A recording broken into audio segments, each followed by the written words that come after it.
Hello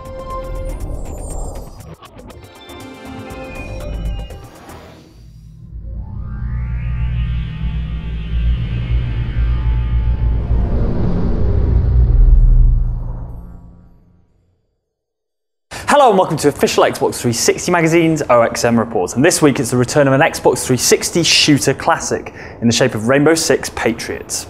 So I'm here with Michael McIntyre, who's Director of Level Design for the single-player campaign on Rainbow Six Patriots. Now, the previous game was all set in Las Vegas, but it's a much more global tale this time around. That must be good for you, a bit more variety in the level design? Oh yeah, it's very exciting, and also it just resonates well with the original feeling of the Rainbow Six novel, which was very much a globe-trotting experience. So we still do have the US as a prevalent location, but we do get to go around the globe a bit, which is exciting for us for level design. It's about an 80% US, sort of 20% elsewhere. Yeah, I think that's about the split, yes. Yeah.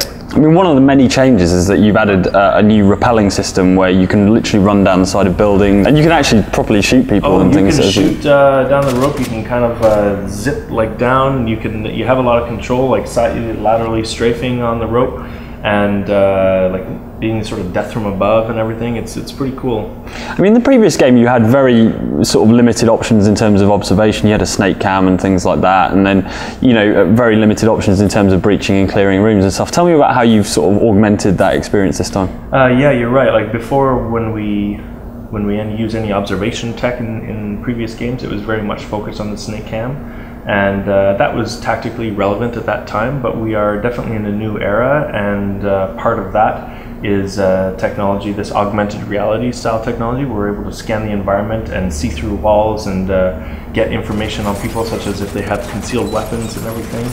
And it's a very exciting tech that allows us to give a lot of information to the player very quickly and smoothly, and allows us to create situations where they feel informed about things, even if they're happening on the other side of a wall, from moment to moment, rather than a peek and remember sort of experience, which is what the snake cam gives you. You'll be playing as civilians and first response guys in the game as well. How does your level design philosophy change when you're designing for those sections?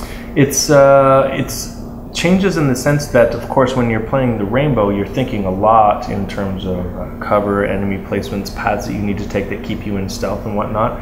And when you're playing from other perspectives, particularly when their objectives are different, like a civilian, they see the environment differently. So we get to build environments that just feel more, I guess you could say, normal, where they move for the sake of comfort, or they see things as being more dangerous than maybe you would as a Rainbow. And I think it adds nice variety to the experience, that even if we did have the exact same layout, playing it as a civilian or playing it as a Rainbow are two very different experiences because of the perspective and the abilities that you have.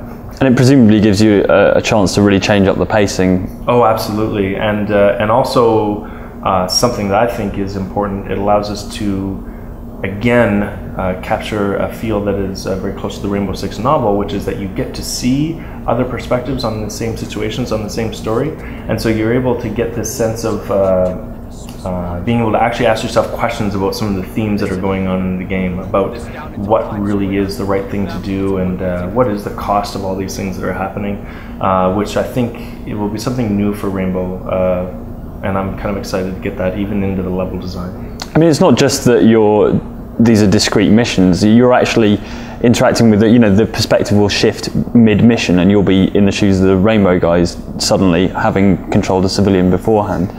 Things like that will happen, yes, like where the perspective will shift within the same situation when sort of the tempo and timing does call for it. And it's just one of those things that gives it, of course, a cinematic flair to do that, but also allows us to set up a scene from one thing, so you kind of get backstory without having to tell it through HQ or any kind of characters coming up to tell us, oh, this is what happened, this bomber was like, we get to, let's just play it, let's show them what happened, and then actually have the player go to Rainbow and come from the other perspective. For all the details on Rainbow Six Patriots, pick up the latest copy of OXM, which is on shop shelves this week.